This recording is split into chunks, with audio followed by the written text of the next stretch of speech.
جان اڅکزی طالبانو ته د اټک د نیولو په خوب کې به کابل له لاسه ورکړئ. سلام درنو لیدونکو، ستړي مه شئ.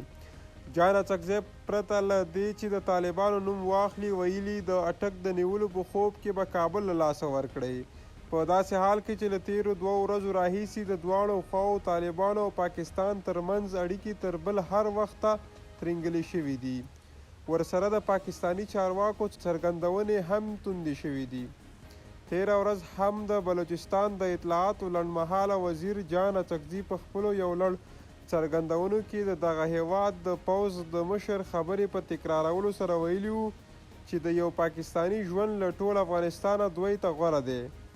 دغه خبره تر دې مخکې څه موده وړاندې د پاکستان د پوځ مشر عاصم منیر هم کړې وه چې له پراخو غبرګونونو سره مخامخ شوی و. ښاغلي اڅکزي تیره ورځ هم پر خپله ایکس پاڼه لیکلي وو چې پاکستان په بریالیتوب سره د ټي ټي پي په برخه کې پر افغان طالبانو فشار راوړی. د هغه په وینا په افغانستان کې د ټي ټي پي د اډو پر وړاندې کلک څار او بریدونه ښایي دوام ولري.